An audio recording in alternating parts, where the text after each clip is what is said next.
एक व्यक्ति अपने आप को समर्पित कर देता है, परमेश्वर मैं आपके कामों को करूंगा, मैं आपकी सेवा का जीवन जीऊंगा, मैं आपके कामों को करूंगा, तो परमेश्वर उसके लिए एक चीज बोलता है, मैं तेरे कामों को करूंगा। हालेलुया।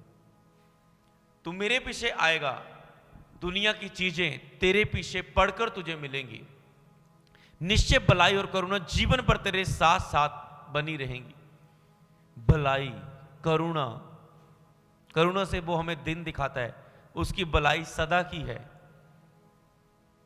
और लिखा है निश्चय भलाई और करुणा तेरे साथ साथ बनी रहेगी। जब आप प्रभु के साथ साथ बने रहते हैं तो भलाई और करुणा, दया उसकी आपके साथ साथ बनी रहती है। हालेलुया। एक दिन जब सब परमेश्वर को मैंने कहा, परमेश्वर मैं आपके कामों को करूंगा, मैं आपकी सेवा का जीवन जीऊंगा, मुझे बताइए कि मैं कैसे सेवा का जीवन जी पाऊं। मैं जीने के लिए तैयार हूं। हालेलुया। मैंने समर्पित कर दिया अपने आप को, और उस समय परमेश्वर का वर्ड आया मेरे लिए जो आज तक मेरे जीवन को ब्लेस कर रहा है। उसने कहा ठीक है, तूने अपने हाथों को उठा के अपने आप को मेरे कामों के लिए समर्पित कर दिया है, ठीक है, मैं भी तुझसे वायदा करता हूं, तू मेरे कामों को करेगा, मैं तेरे कामों को करूंगा, तेरे लिए हर चीज मुहैया करूंगा, तेरे लिए हर एक इंतजाम पूरे करूंगा, और तू कहेगा यहोवा ने मेरे लिए सब कुछ पूरा किया। हालेलुया। तो जब आप परमेश्वर की सेवा के लिए समर्पित होते हैं तो परमेश्वर भी आपके लिए समर्पित होता है कि मैं, हाँ, तेरी जिम्मेवारी मैं लेता हूं फिर। हालेलुया। क्योंकि प्रभु ने कहा ऐसा हो नहीं सकता जो मेरे लिए, मेरी सेवा के लिए अपना सब कुछ ना त्याग दे और इस युग में, आने वाले युग में अनंत जीवन ना मिले। प्रभु कहते ऐसा नहीं हो सकता। तू बोने में मुझे हरा नहीं सकता, तू सेवा में मुझे हरा नहीं सकता। तू मेरे लिए 5,000 का काम करेगा, मैं तुझे 10,000 देने की सामर्थ्य रखता हूं। तू मेरे लिए 10,000 का काम करेगा, मैं तेरे लिए 20,000 देने की सामर्थ्य रखता हूं। तू एक रूह को बचाएगा, मैं तेरे पूरे घराने को बचाने की सामर्थ्य रखता हूं। कहता तू बोने में तू मुझे हरा नहीं सकता, क्योंकि तो कहता परमेश्वर कहता तू किसी का कर्जदार नहीं होगा, इसलिए परमेश्वर भी किसी का कर्जदार नहीं रहता। हालेलुया। उसने हमें भी खरीदने के लिए शैतान के हाथों से अपना कीमती लहू बहाया है। हालेलुया। हमें कीमती लहू से खरीदा है उसने। तो इसलिए अगर आप भी जब समर्पित करते हैं, परमेश्वर मैं आपके लिए समर्पित हूं, आपके कामों को करने के लिए। दो तरह के लोग हैं, एक विश्वासी जो विश्वास करते हैं और फ्री टाइम प्रभु के कामों को देते हैं, अपने काम करते हैं, बिजनेस करते हैं, जॉब करते हैं, फॉरेन में गए हैं, पढ़ाई कर रहे हैं, काम भी कर रहे हैं, प्रभु के लिए टाइम नहीं है। वो क्या कहते हैं, अब अगर कभी उन्हें टाइम मिले तो बचा खुचा टाइम वो परमेश्वर को देते हैं। ये होता है काम के साथ सेवा करना। एक लोग होते हैं वो जो कहते हैं मैं सेवा के साथ काम करता हूं, मेन काम मेरा परमेश्वर मैं अपनी लाइफ का पहला हिस्सा इस बात में समर्पित करता हूं कि मैं तेरे कामों, तेरी सेवा का जीवन जीऊंगा, परमेश्वर की सेवा का जीवन जीऊंगा। और दुनिया में रहने के लिए, खाने के लिए, कपड़ा लेने के लिए, पहनने के लिए, घर में रहने के लिए मुझे कमाने की जरूरत है, इसलिए मैं थोड़ा थोड़ा काम करूंगा, थोड़ा टाइम काम करूंगा, अपनी जरूरतों को कम कर लूंगा, पर काम करूंगा और तेरी सेवा करूंगा। हालेलुया। तो परमेश्वर फिर आपके विषय में प्रभु कहते जैसा तू मेरे साथ है वैसा मैं तेरे साथ है। कई बार आपको वाचा बांधनी होती है, समर्पित करना होता है, एक अंगीकार करना होता है अपनी लाइफ का। तो परमेश्वर जैसी आप परमेश्वर के सामने रखेंगे, प्रभु मैंने ये करना है, और वैसा जीवन जिएंगे, तो परमेश्वर उसके अनुसार आपकी लाइफ में काम करता है। बैठे बैठे कुछ नहीं लाइफ में होता।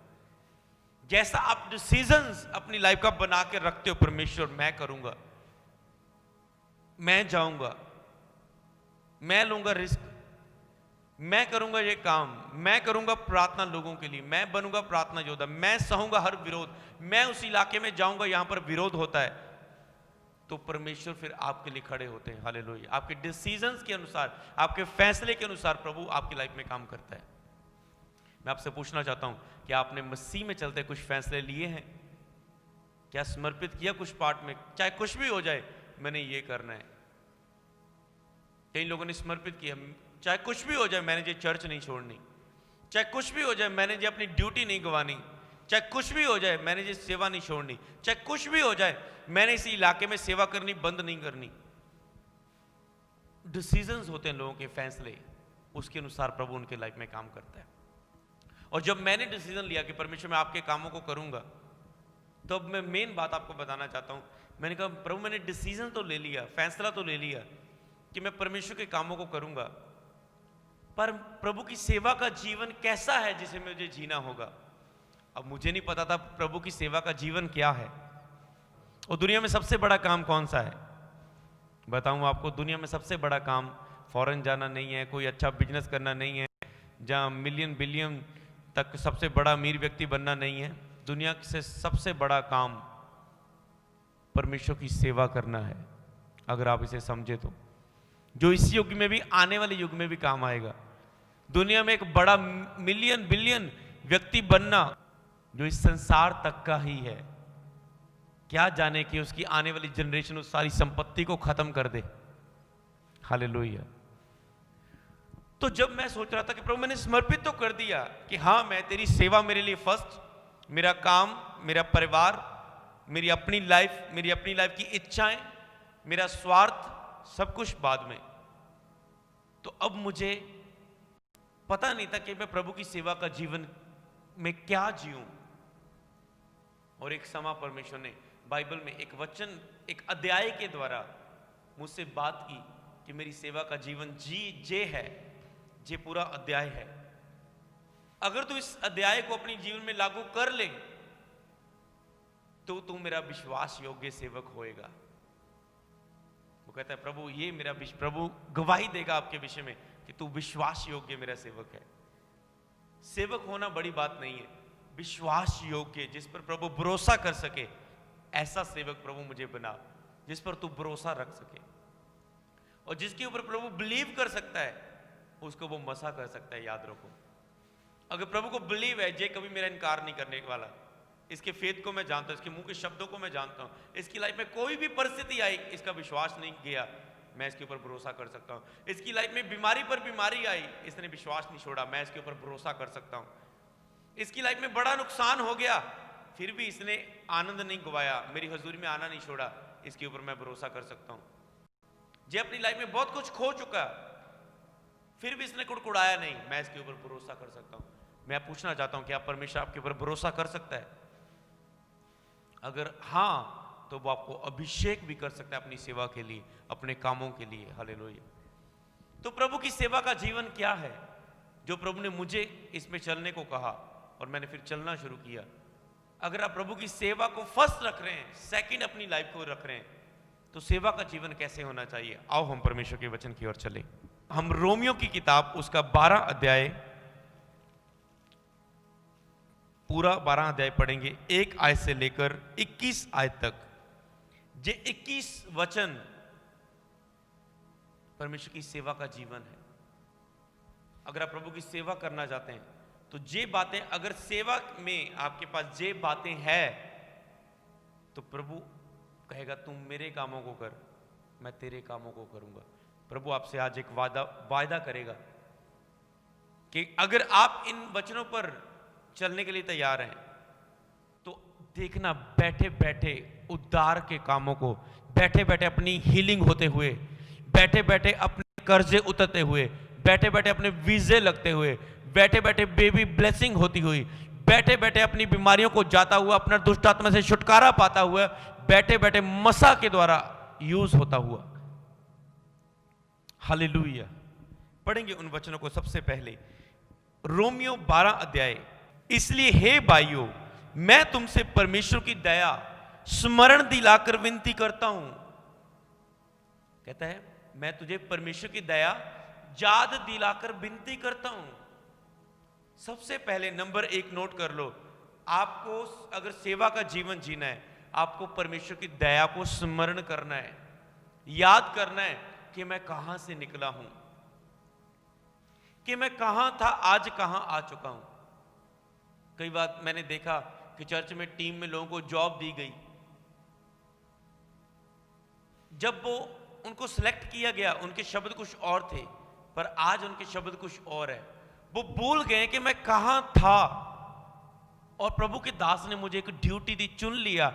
आज चर्च में मेरा कौन सा लेवल है, कोई मुझे पूछता नहीं था, आज लोग मुझे ढूंढते हैं। हालेलुया। और वो क्या, उस चीज को भूल जाना कि आप कहां से निकले हैं। हालेलुया। आप कहां से निकले, आप कहां थे, उसे भूल जाना। और ये कभी मत भूलना। हालेलुया। तो उस समय को ना भूलना जहां से आप निकले हैं, जब मसीह में आए। याद करो आप कहां थे। आज कह रहे हैं मेरी लाइफ में ये नहीं हो रहा, वो नहीं हो रहा, ये नहीं हो रहा, वो नहीं हो रहा। याद करो उस दिन को जब आपकी लाइफ कूड़े करकट में थे, टेंशन में, डिप्रेशन में, बोझ के नीचे, बीमारियों के नीचे, नशों के नीचे थे, पर प्रभु आया और आपको छुड़ाया। नंबर एक ये बात, अपने समय को, पास को, अपने बीते कल को भूलना नहीं, याद रखना परमेश्वर ने आपके लिए क्या किया है, उसकी दया स्मरण करके।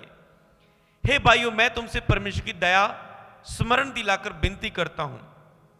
मतलब पहले उसने याद दिलाई होगी दया, ऐसे नहीं कि परमेश्वर की दया स्मरण दिला के विनती करता हूं, दया स्मरण करवाई होगी कि याद करो तुम कैसे थे और आज प्रभु में होकर तुम कैसे बन चुके हो। उसकी दया को याद रखो, उसका धन्यवाद करते रहो। नंबर एक बात, स्मरण दिलाकर विनती करता हूं कि अपने शरीरों को जीवित, पवित्र और परमेश्वर को भावता हुआ बलिदान करके चढ़ाओ, यही तुम्हारी आत्मिक सेवा है। पहली सेवा आपकी क्या है? प्रचार करना, लंगड़े चलाना, भविष्यवाणी करना, हीलिंग करना, अन्य ने भाषा बोलना, स्वप्नों के अर्थ बताना, बीज बोना, ये पहली सेवा आपकी नहीं। दूसरी बात ये लिखनी है, पहली सेवा आपकी क्या है? सेवकाई में पहला कदम आपका क्या है? अपने शरीरों को नंबर एक जीवित, मतलब मरना नहीं है प्रभु के लिए, जिंदा अपनी अभिलाषाओं के लिए मरना है। जीवित, पवित्र करके, परमेश्वर को भावता हुआ बलिदान करके चढ़ाओ। परमेश्वर जैसा चाहता है वैसा जीवन जीना, यही तुम्हारी आत्मिक सेवा है। ये रही आपकी आत्मिक सेवा, जो आपने आत्मिक करना है। पवित्र जीवन, परमेश्वर को भावता हुआ बलिदान करके चढ़ाना है, मतलब अपने आप के लिए मरना है, बलिदान करना है, अपने इच्छाओं को, अपने स्वार्थ को, जैसे मैंने कहा कि समर्पित करना। प्रभु मैं अपनी इच्छाओं को सब कुछ मार के मैं आपको पहला स्थान देता हूं। कई लोगों की बुलाहट थी कि वो आत्मिक जगत में सेवा करे, पर उनकी लाइफ में इच्छा थी कि मैंने पायलट बनना है, मैंने इंजीनियर बनना है। अब उन्होंने देखा कि मेरी इच्छा सेवकाई की है और उन्होंने अपने सपनों को खत्म कर दिया। नहीं, अब मुझे वो नहीं करना जो पहले मेरे अंदर था। अलग अलग हर एक को प्रभु की कॉलिंग है, तो उसे पहचानते हुए पहली सेवा आपकी शरीरों को जीवित, पवित्र चढ़ाना है। आज क्या करते हैं, लेकिन अगर तुम भविष्यवाणियां करें, बीमारों को चंगा करें, लंगड़ों को चलाए, अगर प्रेम ना रखें, पवित्रता ही में ना रहे, तो सब कुछ व्यर्थ है। प्रेम रखना व्यवस्था को पूरा करना है। प्रेम सब कुछ सह लेता है, प्रेम बुरा नहीं मानता, प्रेम अपनी बढ़ियाई नहीं चाहता, प्रेम सब कुछ सह लेता है। प्रेम रखना व्यवस्था को पूरा करना है। तो इसलिए बेटे नहीं पहले परमेश्वर आपकी चाहता, पहले बलिदान चाहता है आपके शरीरों का पवित्र। प्रभु आपकी बेटे नहीं आपके बलिदान चाहता, प्रभु आपकी सेवा नहीं, रूहों के बैप्टाइज नहीं, पहले आपका बदलाव चाहता है। तो अपने शरीरों को बेटे नहीं आपकी चाहता, वो आज्ञाकारी चाहता है कि आप उसके सेवा करें, बलिदान करके, परमेश्वर को भावता हो बलिदान करके अपने शरीर को चढ़ाएं। शाऊल को परमेश्वर ने कहा, जा सब कुछ भेड़ बकरियां विरोधी देश की उन्हें खत्म कर दे, उनको सब लोगों को कुछ भी ना लेकर आना। शाऊल जा रहा है, सबको मार रहा है, खत्म कर रहा है, पर कुछ भेड़ बकरियों को उन्होंने बांध कर वहां पर वापस ले आया कि मैं परमेश्वर को भेंट चढ़ाऊंगा।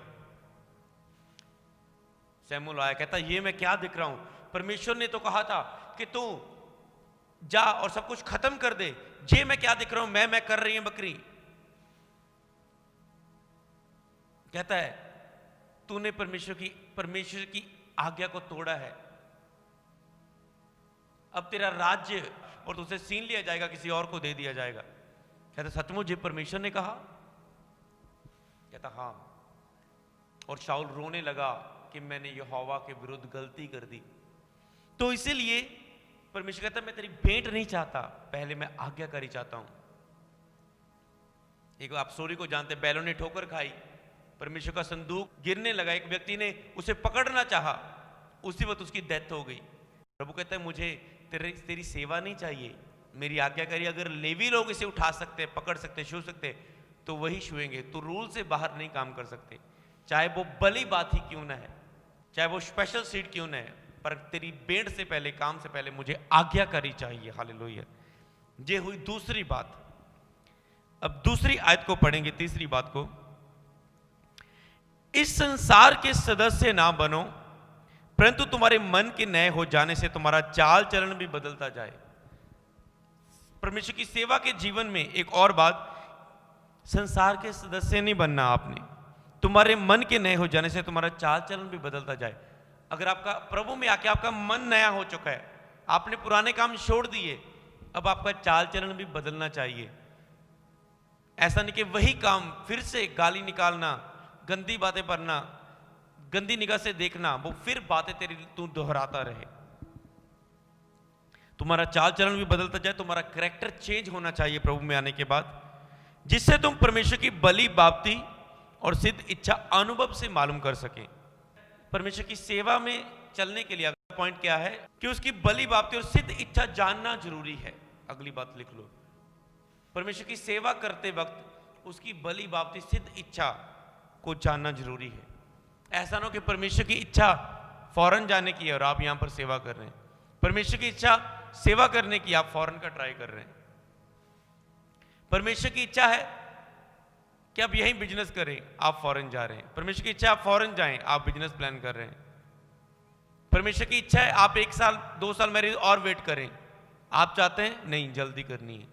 परमेश्वर की इच्छा है आप अभी बिजनेस स्टार्ट ना करें, आप चाहते हैं अभी करनी है। इसलिए प्रभु की सेवा के जीवन में परमेश्वर की मर्जी के अनुसार चलना इंपॉर्टेंट है। वो बंदगी नहीं जिसमें अपनी इच्छा को पूरा किया जाए। वचन होना चाहिए परमेश्वर की इच्छा के अनुसार। पवित्र आत्मा आप क्या चाहते हैं कि आज इन लोगों से आप क्या कहना चाहते हैं। हालेलुया। तांजो उसकी बली इच्छा को अनुभव से मालूम कर। तो कैसे उसकी इच्छा आप मालूम कर सकते हैं कि प्रभु की बुलाहट क्या है मेरे जीवन में? जब आप अपने शरीरों को जीवित, पवित्र और प्रभु को भावता हो बलिदान करके चढ़ाएंगे, संसार के सदस्य नहीं बनेंगे, आपका चाल चलन बदल जाएगा, पहले जैसा नहीं रहेगा। मसीह में आने के बाद, जैसे मैं मसीह में आया, चाल चलन बदलना क्या है? मैं मसीह में आया, मैंने संसारिक सॉन्ग छोड़ दिए, मैंने सिनेमा जाना छोड़ दिया, मैंने घूमना इधर उधर छोड़ दिया, मैंने लालच करना छोड़ दिया, मैंने अपनी दुकान में लोगों से एक्स्ट्रा पैसे लूटना छोड़ दिया, मैंने मतलब सहनशीलता अपने अंदर लानी शुरू कर दी, गुस्सा करना छोड़ दिया। तो इसे बोलते बदलाव। जब आप ऐसा बदलाव करते हैं अपने चरित्र में, कैरेक्टर में, तो उसकी बुलाहट की ओर आप खुद ब खुद बढ़ते जा रहे हैं। आपको बुलाहट जानने की जरूरत नहीं है। कई लोग सोचते हैं पास्टर मुझे मेरी बुलाहट तो बताएं क्या है। आपको जानने की जरूरत नहीं है, आपको शरीर को पवित्रताई में लेकर जाने की जरूरत है। मेरे कहने का मतलब, अगर आप होलीनेस में 3 महीने से 6 महीने खड़े रहें पवित्रताई में, गुड चरित्र में, तो क्या है, आप खुद ब खुद बुलाहट की ओर बढ़ना शुरू हो जाते हैं, आपकी लाइफ डिजाइन होना शुरू हो जाती है। तो कई लोग कंफ्यूज रहते हैं, मैं बुलाहट को जानूं फिर चलूं। पवित्रताई में चलो, बुलाहट आ जाएगी। कई लोग चाहते हैं कि मैं पाप से कैसे बचूं, पाप से कैसे बचूं, पाप में कैसे बचूं। बाइबल क्या बताती है? पाप से बचने की कोशिश ना कर, प्रार्थना में लगा रहे कि तू पाप में ना गिरे, प्रेयर का स्टेप ले तो जो पाप में ना गिरे। आगे पढ़ेंगे हम, क्योंकि मैं उस अनुग्रह के कारण जो मुझ पर मिला है तुम में से हर एक से कहता हूं कि जैसा समझना चाहिए उससे अपने आप को कोई बढ़कर ना समझे। सेवक में अगली बात, जैसा आपको समझना चाहिए उससे बढ़कर अपने आप को ना समझे। मान लो आप कोई ब्लंटर के हेड हैं, आप सोचे मैं तो चर्च का पूरा प्रधान हूं जी।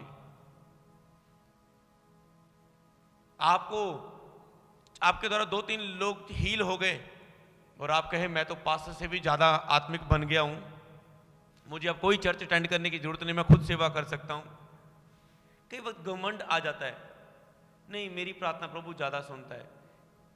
हो सकता है आपको प्रभु ने किसी झुंड में रखा है सीखने के लिए, किसी चर्च में रखा है, और आप सोचे नहीं मैं तो ज़्यादा आत्मिक हूँ, मैं उनसे ज़्यादा अच्छा प्रचार कर सकता हूँ, मैं उनसे ज़्यादा अच्छा गा सकता हूँ, मैं उनसे ज़्यादा अच्छा बोल सकता हूँ। जिसको जैसा समझना चाहिए उससे अपने आप को बढ़कर ना समझे। हालेलुया। ये है प्रभु की सेवा का जीवन। पर जैसा परमेश्वर ने हर एक को विश्वास परिणाम के अनुसार बांट दिया है, वैसा ही सद्बुद्धि के साथ अपने को समझे। प्रभु ने जैसा आपको बनाया है, जैसा जितना आपको दिया है, वैसा ही बुद्धि के साथ उतना ही अपने आप को समझे और उतने में चलें। बढ़ चढ़ कर अपने आप को बढ़ाने की कोशिश ना करो, फूलने की कोशिश ना करो, नहीं तो प्रभु को कांटा चुभाना पड़ेगा पौलुस की तरह। क्योंकि जैसे हमारी एक देह में बहुत से अंग हैं और हम अंगों को एक सा काम नहीं है, वैसे ही जो बहुत हैं मसीह में एक देह होकर आपस में एक दूसरे के अंग है। जैसे हमारे अलग अलग अंग है, इनका अलग अलग काम है, सबका काम सेम नहीं है। नाक का काम अलग है, आंखों का काम देखना है, हाथ का काम को चीज को पकड़ना है, पैरों का काम चलना है। इसी तरह हम मसीह के अंग हैं और अलग अलग प्रभु ने हमें काम दिया है। और एक अंग दूसरे को नहीं कह सकता मुझे इसकी जरूरत नहीं है। तो इसका मतलब क्या है? सेवा में अगर आपने सेवा का जीवन जीना है, आपको मेल मिलाप में चलना है।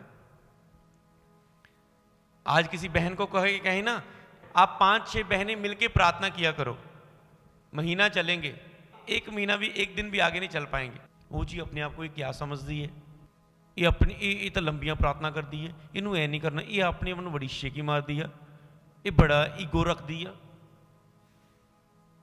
इन्हें मैनू बुलाया नहीं प्रेयर विच, इन्होंने आप स्टार्ट कर दी, ऐसा वैसा तैसा, मतलब ऐसे खिचड़ी पकाएंगे दिमाग में। प्रभु क्या कहता है? आपस में हमें एक दूसरे की जरूरत है, एक दूसरे के हम अंग हैं, हमें मिलके प्रभु की सेवा को बढ़ाना है। याद रखो, आपको लोगों से मिलके रहना, अगर आपको प्रभु की सेवा को बढ़ाना है, जुड़ना है, लोगों से मिलके रहना है। जो आपके स्पिरिट से बिल्कुल बाहर है, आपके फेथ को कमजोर करता है, जो आपके सामने हंस रहा है और पीठ पीछे आपके कुहाड़ी मार रहा है, ऐसे लोगों से दूर हो जाओ।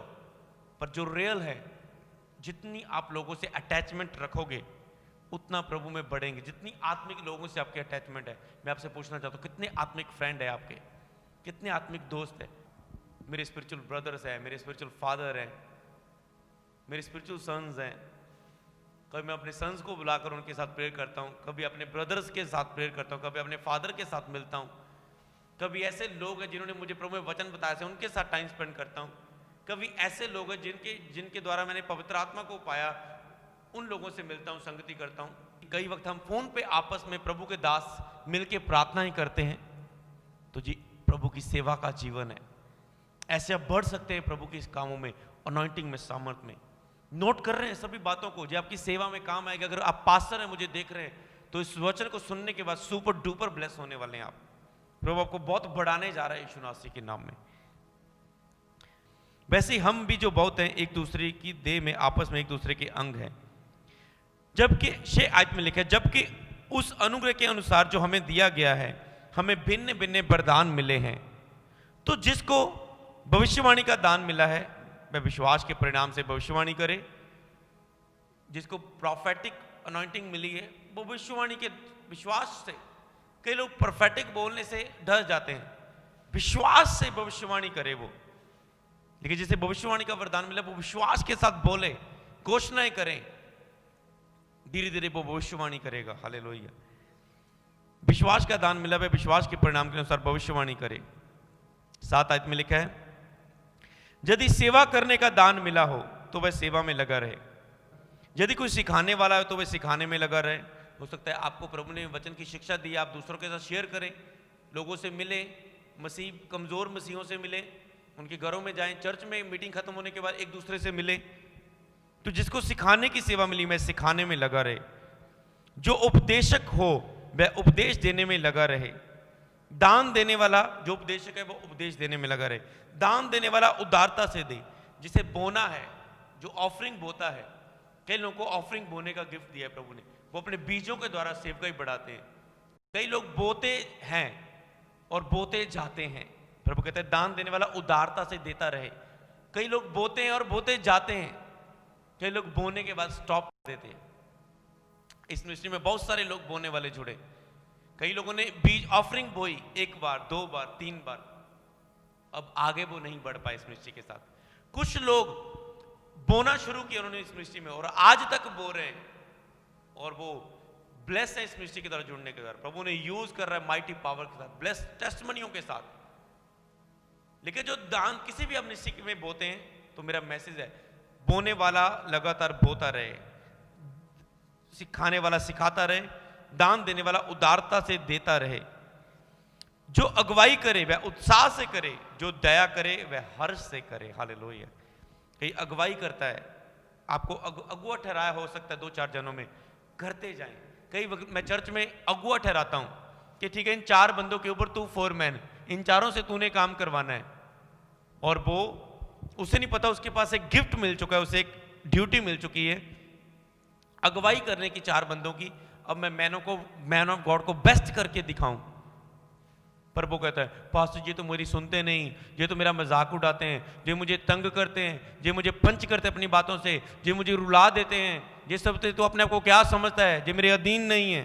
उसे ये नहीं पता मैंने इस काम को बेस्ट करके दिखाना है, क्योंकि मुझे अगुवाई करने का गिफ्ट दिया है प्रभु ने। तो अगर मैं 4 लोगों के ऊपर अगुवाई करने का मुझे गिफ्ट दिया, कल मैं 4000 लोगों में होऊंगा अगर मैं वफादार रहा। अगर मैंने छोड़ दिया तो प्रभु मुझ पर भरोसा नहीं कर सकता कुछ और देने का। कई लोगों की लाइफ में एक मौका आता है, और एक मौका अगर वो आपकी लाइफ में आए, कभी गवा ना देना। एक मौका होता है लाइफ में चेंज होने का, लाइफ में बहुत बड़े बदलावों का। सोचो उस समय अगर मैं कहता, प्रभु मैं नहीं आपकी सेवा कर सकता हूं, मैं नहीं करूंगा, मेरी लाइफ है, मैंने अपने हिसाब से जीनी है अपनी जिंदगी, तो आज मैं आपके सामने ना होता। वो मौका था मेरे सामने। एक आगे लिखा है 9 आयत में, प्रेम निष्कपट हो। क्या लिखा है? सेवा का जीवन, प्रेम निष्कपट हो। आपके प्रेम में कपट नहीं होना चाहिए। हालेलुया। मान लो एक अपने फादर से एक बच्चा प्रेम कर रहा है, daddy ji I love you, daddy ji मैं आपसे बहुत प्यार करता हूं, डैडी जी बहुत अच्छे हो। किसके लिए? पॉकेट मनी लेने के लिए, फोन लेने के लिए। दिल से प्रेम नहीं है, ऊपर से है। कपट ना हो उसमें। सिस्टर जैम से की, सिस्टर जैम से की, सिस्टर जैम से की, अंदर कुछ और चल रहा है।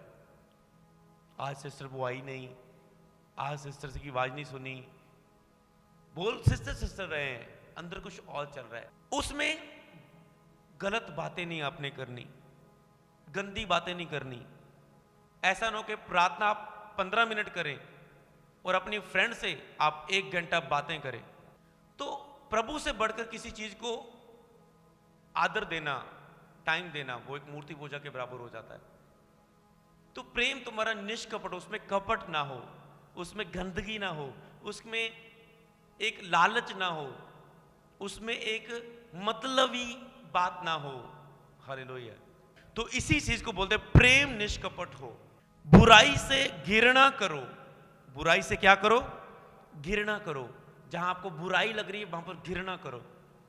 अगर एक व्यक्ति आपको प्रेम निष्कपट में बुराई की बात कर रहा है, जब कोई गंदी बात कर रहा है, आप घृणा करो, आप उसे डांटो, नहीं हम ऐसी बात नहीं करेंगे। बुराई से घृणा करो, भलाई में लगे रहो। कहीं भी आपको बुराई होती देख रहे हो, उससे घृणा करो। भलाई में उसमें सहमति ना जिताओ, भलाई में लगे रहो। यह है प्रभु की सेवा का जीवन। भलाई में लगे रहो, लगे रहो, भलाई करते जाओ, करते जाओ, रुको मत। भाईचारे के प्रेम से एक दूसरे से स्नेह करो, स्नेह रखो। भाईचारे के प्रेम से, हम भाईचारा का, हम मसीही भाईचारा, हम सब मसीही लोग हैं, मसीही भाईचारा है। भाईचारे के प्रेम से एक दूसरे से स्नेह रखो, एक दूसरे से प्रेम रखो, एक दूसरे से स्नेह रखो, एक दूसरे की चिंता करो। भाईचारे, हम मसीही भाईचारे में मिलके रहो आपस में। हालेलुया। एक दूसरे के आदर करो, आदर में बढ़ के करो। ये प्रभु की सेवा का जीवन है। 11 में लिखा है, 12 की 11 रोमियो 12 की 11 में, प्रयत्न करने में आलसी ना हो। कोशिश करने में आलसी ना हो। कई लोग आलसी हैं। प्रयत्न करने में आलसी मत हो, मेहनत करने में आलसी मत हो कि लो पास जी मेरा कोई काम नहीं चलता, पास जी जो काम करता खराब हो जाता है। मैंने कहा मेहनत करो। मैंने कहा आप मेरे सामने आए, पास जी कोई काम नहीं चलता, पास जी बेले हैं जी, चर्च आने लेकर आया नहीं है जी, प्रे कर दो जी। मैंने कहा इसके लिए प्रेयर से पहले आपको मेहनत करनी है। प्रभु कहता है मैं तेरी मेहनत के काम में आशीष दूंगा, प्रयत्न कर। प्रयत्न करने में आलसी ना हो, सेवा करते रहो, आत्मिक उमंग में भरे रहो, प्रभु की सेवा करते रहो, रुकना नहीं। राहों में कांटे अगर हो, रुकना नहीं, चलते जाना। आत्मिक उमंग में भरे रहो, प्रभु की सेवा करते रहो। रोमियो 12 में लिखा है आशा में आनंदित रहो। आशा में, ये सेवा की बात है, इसमें मनन करना है आपने। मैंने तो एक बार बता दूंगा, आशा में आनंदित रहो। आशा में आनंदित रहने का मतलब आपकी रसौली है, आपको आशा है जे जाएगी, जे जाएगी। रिपोर्ट नॉर्मल है, रिपोर्ट नकली है, जे जाएगी। मुझे आशा है प्रभु परीक्षा के बाद मेरा सब दुख दूर करेगा। प्रभु मुझे परख रहे हैं मेरे विश्वास को, मैं अड़ी रहूंगी, खड़ी रहूंगी, प्रेयर की तरह फाइट करूंगी। मेरी आशा प्रभु पर है। धन्य जिसका भरोसा उस पर है, धन्य जिसकी आशा उस पर है। हालेलुया। तू ही मेरी आशा, तू ही मेरा श्वास, तू ही ना होता तो मैं ना था यीशु। हालेलुया। तू ही मेरी आशा। आशा में आनंदित रहो, प्रभु में आशा रखो, आनंदित रहो। मैं ठीक नहीं हो रही, मेरी दुष्ट आत्मा नहीं जा रही, मेरा कर्जा नहीं उतर रहा, मेरा वीजा नहीं लग रहा, मेरी गवर्नमेंट जॉब नहीं हो रही, मेरी बेबी नहीं हो रही, मेरा। आशा में आनंदित रहो। रो के क्या हो जाएगा? चिंता करके कौन एक पल बढ़ा सकता अपनी लाइफ में? आशा में आनंदित रहो। ये वचन मैं इसलिए बता रहा हूं कि जब मैं प्रभु की सेवा मैंने समर्पित तो कर दिया, प्रभु मैं आपकी सेवा का जीवन जीऊंगा, सेवा पहले, मेरी लाइफ स्टैंड, मेरी लाइफ बाद में। तो मुझे पता नहीं था सेवा में का जीवन कैसे जीना है। प्रभु ने इस अध्याय के द्वारा बात की, ये है मेरी सेवा का जीवन। आज मैं वो अध्याय आपको दे चुका हूं। रोज इस पे मनन करो और देखो मेरी लाइफ ऐसी चल रही है। प्रभु को इसमें से बेस्ट करके दिखाओ। आशा में आनंदित रहो, क्लेश में स्थिर रहो।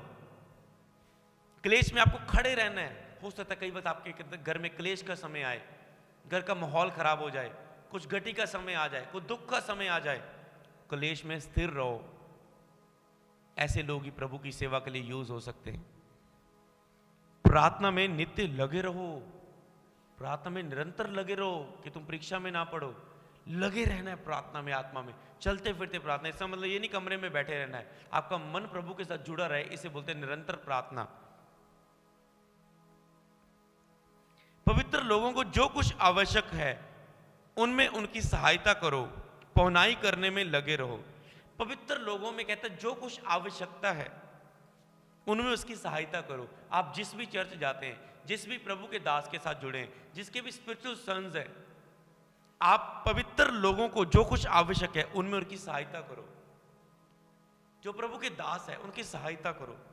बहुत सारे ऐसे पास्टर्स हैं जिनकी हम सहायता करने को प्रभु उभारता है अंदर से।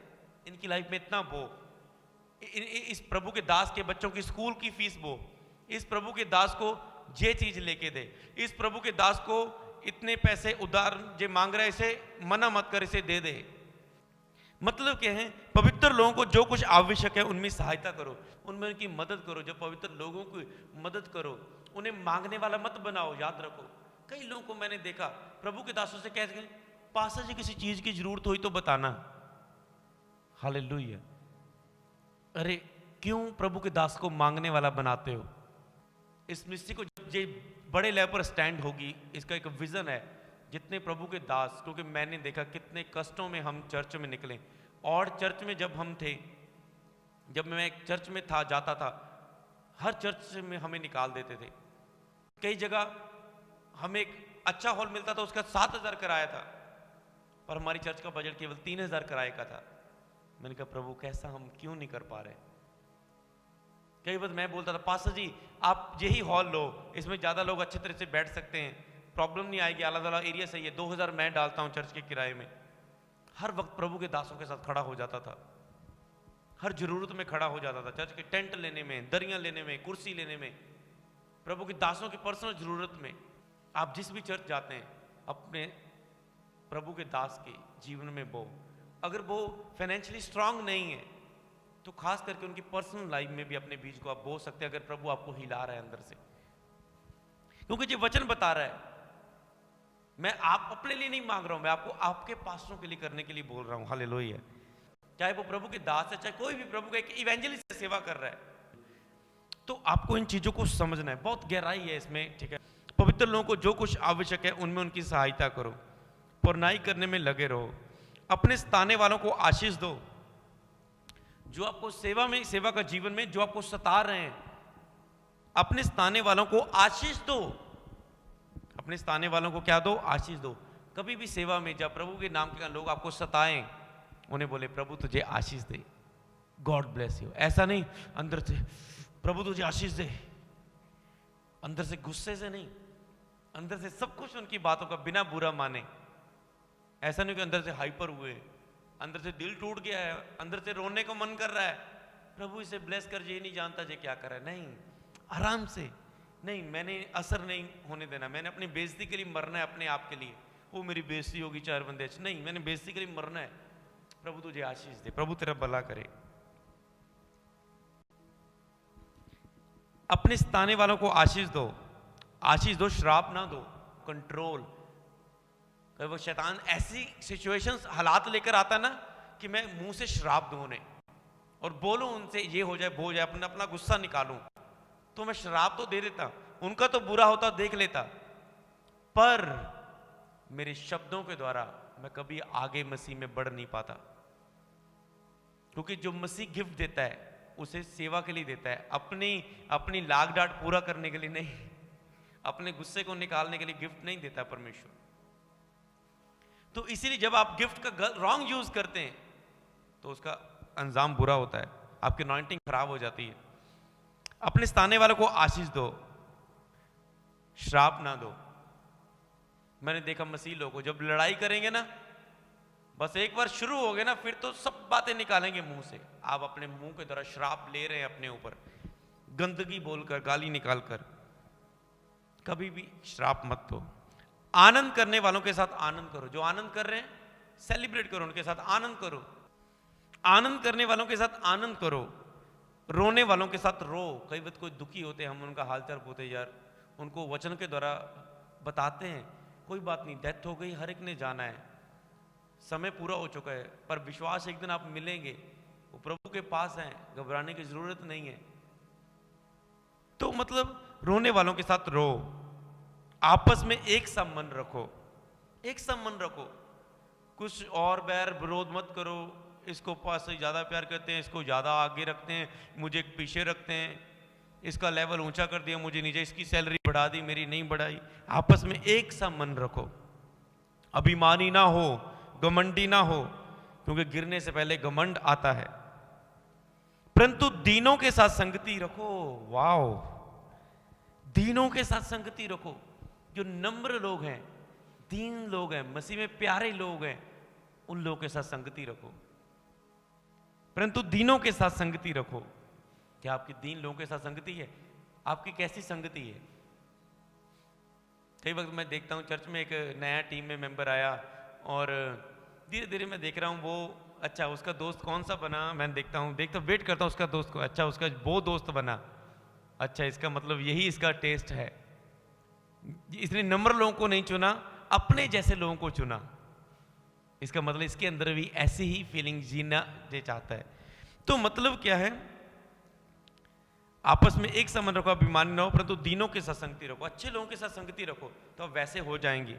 जैसी आपकी संगति है वैसे आप बनने वाले हैं, याद रखो लाइफ में। अगर अनॉइंटेड मैन से आप मिल रहे हैं, अभिषेक दासों से मिल रहे हैं, आप मुलाकातें हो रही हैं आपकी, तो आप वैसे बनने वाले हैं। दीन लोगों के साथ संगति रखो। अपनी दृष्टि में बुद्धिमान ना हो। कई लोग बहुत अपने आप को समझते, खरे मैं क्या हूं। अपनी दृष्टि में बुद्धिमान ना हो। बुराई के बदले किसी के साथ बुराई ना करो। अगर कोई बुराई कर रहा है, क्यों बुराई आपने करनी? उसके बदले आपने बुराई नहीं करनी। जो बातें सब लोगों के निकट भली है, उसी की चिंता किया करो। देखो किस बात के द्वारा भला हो सकता है। तो ये एक विवेक है जो मैं आपको सिखा रहा हूं। लोग कहते हैं विवेक क्या आता है? ये बातें विवेक के अंदर है। अगर ये बातें एक व्यक्ति के अंदर आ गई, अगर आपके अंदर मैंने ये बातें देख ली, मैं आपको लिख के दे सकता हूं, साइन करके दे सकता हूं, आप बहुत ऊंचे और महान बनने वाले हैं। हालेलुया। अपनी दृष्टि में बुद्धिमान ना हो, ईस्टर के अंदर ये बातें थी। ब्लेस हुई वो। बुराई के बदले किसी बुराई ना करो, जो बातें सबके लिखट बली है उन्हीं की चिंता किया करो। जहां तक हो सके तुम सब नुक्शों के साथ मेल मिलाप रखो। ज्यादातर हो सके ना मेल मिलाप रखने की कोशिश करो। कहता है सलाह देता हूं तुझे, ज्यादातर हो सके मेल मिलाप करने की कोशिश रखो। कई लोगों से मेल मिलाप है, हालेलुया।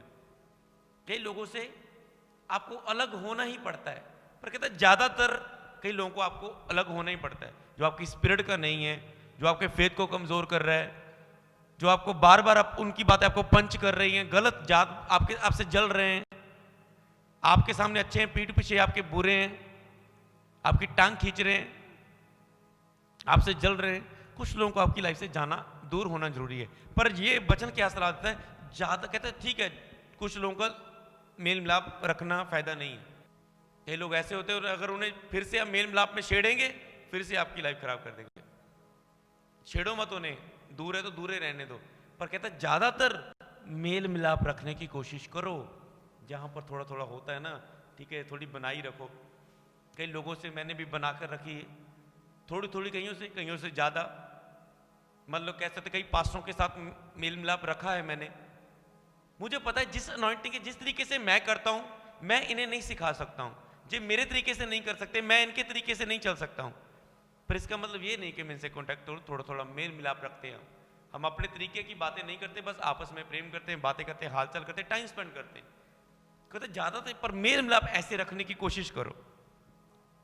जिन लोगों से तूने वचन की शिक्षा पाई उन्हें याद रखो। बाइबल में ये भी बताती है, हे प्रियो बदला ना लेना, परंतु प्रभु के क्रोध को अवसर दो। बदला मत लेना किसी बात का, प्रभु के क्रोध को मौका दो।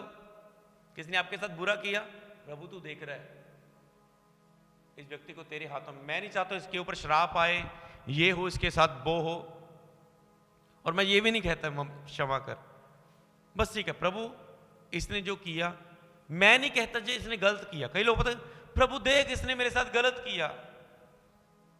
प्रभु कहते हैं मैंने इसे तुझे तोड़ने के लिए यूज किया है, इसने गलत नहीं किया, इसने सही किया। हालेलुया। प्रभु इसने जो भी किया, मुझे नहीं पता, मेरा दिल तो दुखा है, मुझे नहीं पता ये सही है या गलत है। मैं नहीं कहता इसे माफ कर, जैसे श्राप दे। प्रभु तू ही देख ले, तेरे सामने मेरे मुंह से बस गलती ना हो, मैं सब कुछ सह सकूं, मुझे शक्ति दे। बस ये है विवेक की बात, प्रभु की सेवा का जीवन। और आज लोग सोचते हैं कि सेवा कैसे, अनॉइंटेड मिनिस्ट्रियां कैसे बढ़ती हैं। प्रॉफिट टीवी योजना एक नम्र व्यक्ति है, तो ऐसी इन्हीं बातों के द्वारा उनके ये बातें उनके अंदर रहती है, इन्हीं बातों के द्वारा अनॉइंटिंग उनकी लाइफ में देखकर फील हो जाता है, यार क्या बात है। हे प्रियो बदला न लेना, प्रभु के क्रोध को अवसर दो, क्योंकि लिखा है बदला लेना मेरा काम है। प्रभु कहता है मैं ही बदला लूंगा। प्रभु कहता है मैं ही बदला लूंगा, बदला लेना मेरा काम है। तू चुप रह, मैं तेरी लड़ाई लड़ूंगा, तू चुप रह। परंतु यदि तेरा बैरी भूखा हो तो उसे खाना खिला। कोई भिखारी नहीं बोला, यदि तेरा बैरी, भिखारी नहीं, यदि तेरा बैरी भूखा हो तो उसे खाना खिला। तो आप कहते हैं ये क्या? परंतु यदि तेरा बैरी भूखा हो तो उसे खाना खिला। आप कहते हैं अच्छा, जब मुझे कहता था ना, मैं इससे मांगने गया था, इसने मुझे कुछ नहीं दिया था, अब इसको जरूरत नहीं, इसके साथ भी ऐसा, भूखा मर रहा, भूखा मर। कहते तेरा बैरी भूखा है ना, उसकी मैं खुशी ना मिला, उसके लिए उसे खाना दे। भूखा तो उसे खाना खिला, अगर वो प्यासा है तो उसे पानी पिला, क्योंकि ऐसा करने से तो उसके सिर पर आग के अंगोरे ढेर लगाएगा। कहते तू हार नहीं गया उससे, ऐसा करने से तू आग के अंगोरे उसके ऊपर ढेर लगाएगा। हालेलुया। वो कहता यार मैंने इसके साथ इतना माड़ा किया, जे प्रभु में नहीं था, मैंने इस बच्चे को इतना बुरा किया, मैंने बाकी बच्चों से, जे बच्चा मेरा प्रभु में नहीं था, जे बच्चे मेरे सब प्रभु में थे, प्रभु में जो था उसके साथ मैंने अन्याय किया। बाकी लोगों को मैंने अच्छे अच्छे कपड़े दिए, जे बच्चा प्रभु में था इसके साथ मैंने वैर किया। यार जे मेरे लिए अच्छा। सब बच्चों ने, किसी ने मुझे नहीं पूछा बीमारी की हालात में, जे बच्चा जो प्रभु में, इसने मुझसे पूछा। जो आपका बैर करे उसके लिए अच्छा करके दिखाओ। वो आप आग के अंगारे रख रहे हो उसके ऊपर, यार मैंने इसके साथ इतना बुरा किया पर फिर भी ये अच्छा कर रहा है, फिर भी ये इतना अच्छा कर रहा है। हालेलुया। कभी ऐसे टाइम आपके सामने आए तो जो वचन को यूज करना, प्रभु आपको आदर देगा। परंतु यदि तेरा बैरी भूखा है तो उसे खाना खिला, प्यासा है तो पानी पिला, क्योंकि ऐसा करने से तो उसके सिर पर आग के अंगोरे का ढेर लगाएगा। बुराई से ना हारो, परंतु भलाई से बुराई को जीत लो। बुराई से ना हारो, लास्ट वचन, परंतु भलाई से बुराई को जीत लो। अगर आपका पति हस्बैंड नशे करता है, बुराई से उसकी हारो ना। जो आपको मार रहा है, कूट रहा है, गाली निकाल रहा है, गंदे इल्जाम लगा रहा है, पीट रहा है, उसकी बुराई से हार मत मानो, अपनी इतनी भलाई दिखाओ।